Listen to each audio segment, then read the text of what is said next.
নমস্কার বন্ধুরা, এখন রান্না করব আর মাছের ঝোল। এভাবে আর মাছের ঝোল রান্না করলে ঝটপট রান্নাও হয়ে যাবে আর খেতেও কিন্তু দুর্দান্ত স্বাদের হবে। দেখে নেওয়া যাক রেসিপি।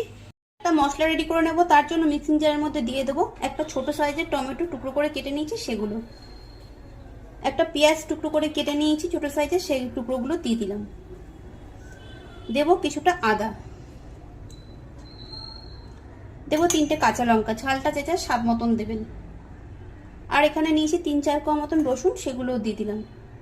এবার অল্প একটু জল দিয়ে পেস্ট তৈরি করে নেব। আর মাছগুলো ধুয়ে পরিষ্কার করে নিয়েছি, দিয়ে দেবো পরিমাণ মতো নুন আর হলুদ গুঁড়ো। এবার মাছগুলো নুন হলুদ গুঁড়ো দিয়ে ভালো করে একটু মেখে নেব।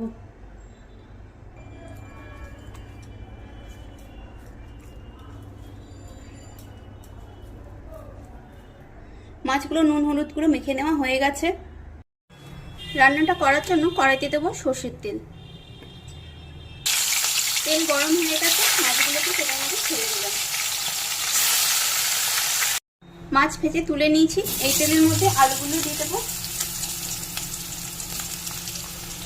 দেবো নুন দিয়ে আলুগুলো একটু হালকা লাল করে ভেজে নেব।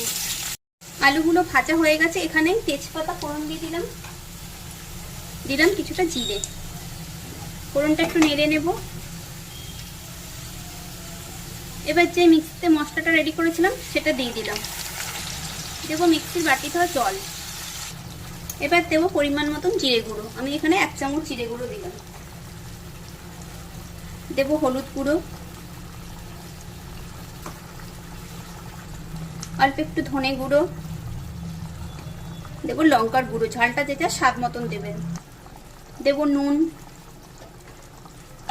এবার নেড়ে ভালো করে মিশিয়ে নেব।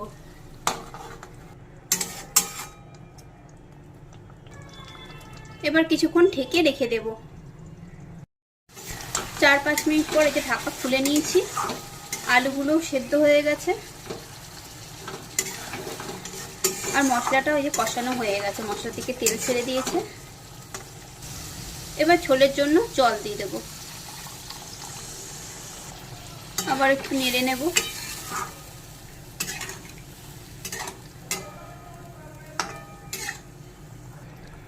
এবার ভেজে রাখা মাছগুলো দিয়ে দেব।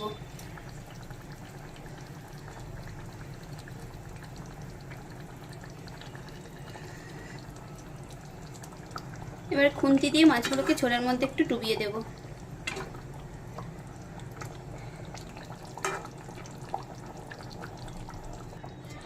আবারও ঢাকা দিয়ে কিছুক্ষণ ফুটতে দেব। রেসিপি দেখে ভালো লাগলে লাইক কমেন্ট শেয়ার অবশ্যই করবেন। আর নতুন বন্ধু হলে বন্ধু হয়ে পাশে থাকার অনুরোধ রইল। রান্নাটা আমার কমপ্লিট। এবার গ্যাসের ফ্লেম অফ করে কিছুক্ষণ স্ট্যান্ডিং টাইমে রেখে দেবো ঢাকা দিয়ে। তারপর আবার পরিবেশন করে দেখাবো। আর মাছের ঝোল গরম ভাতের সাথে সার্ভ করে নিয়েছি।